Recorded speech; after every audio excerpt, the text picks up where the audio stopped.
Hello everyone, good morning. তো চলো, এখন হলো সকালবেলা, তোমাদের সাথে কিছু কথা শেয়ার করব, যার জন্য সে ভিডিওটা অন করলাম। না, এই ভিডিওটা কোনো আমার ডেলি ব্লগ নয়, ডেলি রুটিন বা আদার্স কোনো কিছু দিয়ে না, একদম অন্য, সম্পূর্ণ অন্য টপিক নিয়ে আজকে এই কথাটা। স্পেশালি কিছু কিছু বাবা মা যাদেরকে মানে এই পৃথিবীতে এখনো কিছু আজব বাবা মা এখানে বাস করে, সো তাদেরকে নিয়ে এই আজকে মেন কথাটা, যেটা তারা শুনলে প্লিজ কিছু মাইন্ড করবেন না। আর আসলে আপনারাও এখন হয়তো রিয়েলাইজ করতে পারছেন, এখন আমরা ফোন খুললে, টিভি খুললে, এখন আমাদের যে নিউজটা সব থেকে ভাইরাল, হ্যাঁ সেই নিউজটাকে নিয়ে আপনাদেরকে আমি এখন কিছু কথা বলবো, যেটা আমার মনে হলো।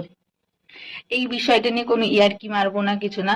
আরেকটা কথা, এই যে এই লুকটা নিয়ে এসেছি এর জন্য কিছু মাইন্ড করবেন না। একটু আগে শীতলা পুজো, আমাদের পাড়ায় শীতলা পুজো ছিল, যার জন্য এই সিঁদুর টিঁদুর পরানো হলো, বাড়িতে কুলো এসেছিল, তো সেই জন্য এই লুকটা রয়েছে। তো আমি ভাবলাম এখন ঘরটা ফাঁকা রয়েছে, তো চলো এই ভিডিওটা এখন শুট করে নিই। হ্যাঁ, তো তোমাদের সাথে মেন যেটা শেয়ার করব, যে বাবা মাদের কথা বলছিলাম, যে বাবা মারা ভাবেন যে মেয়েদেরকে সরকারি চাকরি ছাড়া আমি বিয়ে দেব না, সরকারি চাকরিওয়ালা ছেলেদের ছাড়া আমি বিয়ে দেব না, তারা আজকে পরিস্থিতিটা বুঝতে পারছেন তো, কি হচ্ছে দুনিয়াতে, সরকারি চাকরি নিয়ে কি হচ্ছে। হ্যাঁ, এখন সরকারি চাকরিও ভরসা নেই। এবার আসি কিছু অন্য কথা নিয়ে, যেটা হলো, যারা এই যে ভেবে গেলেন মেয়েদেরকে সরকারি চাকরিওয়ালা ছেলেদের সাথে বিয়ে দেবেন, তো বুঝতেই পেরে গেছেন এখন সরকারি চাকরিরও কোনো ভরসা নেই। আপনারা জেনে শুনে কেন অন্যদের সাথে, মানে জেনে শুনে কেন এসব মানুষের পাশে আপনারা দাঁড়িয়ে রয়েছেন? আমি কিন্তু এটা কোনো পলিটিক্যালি কোনো নিউজ দিচ্ছি না, এটা পার্সোনালি আমার মনে হলো। আপনাদের তো বোধ বুদ্ধি হয়েছে, তাই না? আপনাদের বোধ বুদ্ধি হয়েছে, আপনারা বুঝতে পারবেন কাকে কিভাবে পাশে থাকা দরকার।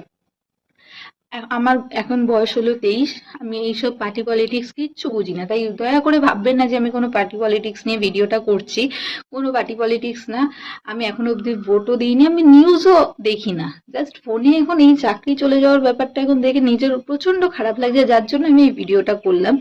আমার হাজবেন্ড হলো প্রাইভেট জব করে, হ্যাঁ এমসে, বাট প্রাইভেট। হ্যাঁ, ওকেও যখন তখন ছাড়িয়ে দেওয়া যায়। কল্যাণী এমসে যে জব হয়, সেই জবটা আমার হাজবেন্ড করে। তো যাই হোক, তারও কোনো গ্যারান্টি নেই।